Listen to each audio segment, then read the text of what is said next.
The first time I used the machine, nothing really happened at first.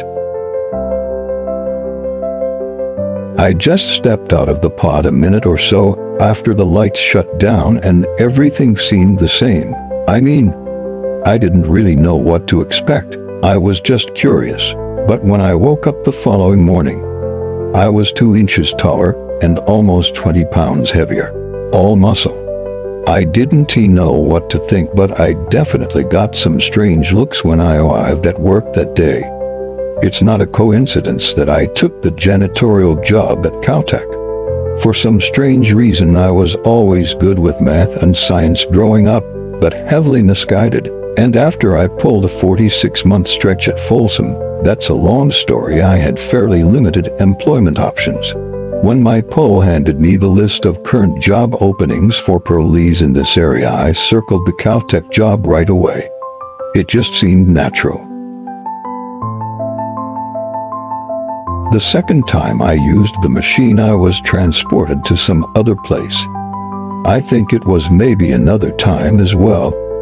I don't really know. I was only there for about a minute or two, I think, before I was back in the pod as the lights slowly faded.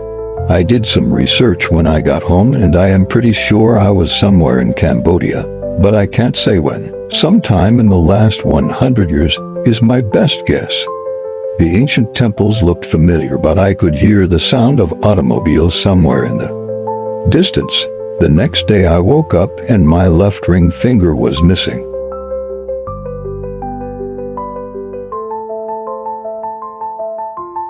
The third time I used the machine, I visited ancient Rome and stood beside Cassius and Caesar and heard them speak. I don't speak Latin, so I do not know what was said. When I returned, I had an identical twin brother. He couldn't speak at all, but he clearly understood my words. "Follow me," I said, and he followed me down to where my car was parked. We drove back to my place, and I turned up some heavy metal on my stereo system, and then I went to the bedroom and wrapped up the muzzle of my little .22 caliber pistol with a thick wet towel, and then came back and shot him in the chest just once, hoping the neighbors wouldn't hear. He looked at me in confusion and fear just before I pulled the trigger. Then I rolled him up in an old tarp, cleaned up the blood, and waited for nightfall to drag him out to the parking lot downstairs to dump him into the bed of my Ford F-150 before driving out to the lake. I can't have two of me walking around here. One who can't even speak. What would people think? It's just not tenable. What was I supposed to do? I intentionally timed my cleaning of Lecture Hall 208 until Professor Hallison was scheduled to teach his class of engineering students again that afternoon. I rolled my mop and bucket in towards the end. Recently, through the successful research and development of new technologies that we have labored over for the last 2 decades, I am very proud to announce that we have achieved a breakthrough achievement, one which will fundamentally alter the world as we currently know it. And that was all he said. I was hoping to learn much more than that, but he offered no further details. He just muttered something about a non-disclosure agreement and a pending announcement. For just a moment, I thought about beating him to death with the wooden handle of my mop. The fourth time I used the machine was an experience that is very difficult to explain. I basically just found myself in a white space. No walls, no floor, no ceiling. Just an empty white space. I shouted out, but there was no response. I didn't know what to do, so I just started jogging through the endless void.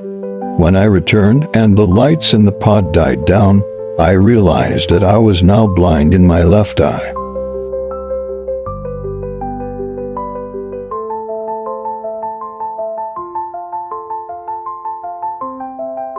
When I got Professor Hallison back to my apartment a week later, I kept the duct tape over his mouth at first and showed him the box cutter.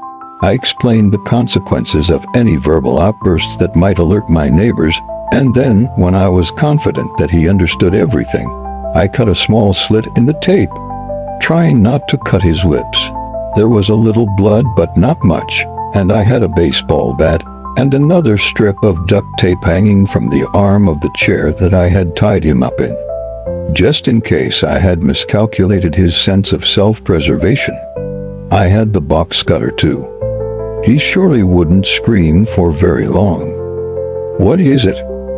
"The machine," I asked. He stared at me for a while.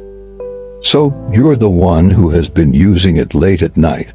I wasn't expecting that.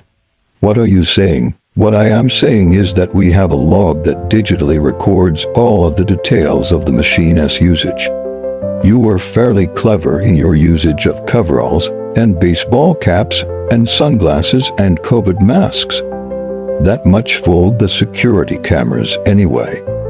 But we knew someone was there. We reported it to campus security yesterday. There will be a guard outside of the door from now on." I thought about this for a moment and then showed him the box cutter again. "You didn't answer my question." "What is it?" He looked at the box cutter and took a slow, resigned breath. "The truth is, we just don't know yet. That's why there has been no public announcement. We know we have something, we just don't really know exactly what it is yet. When will you know? It is impossible to say right now. Well, how can we undo the things that it has done?" I pointed at my milky white left eye, intentionally using the middle finger next to where my ring finger on my left hand once was not meant to be a subtle gesture. It is impossible to say right now.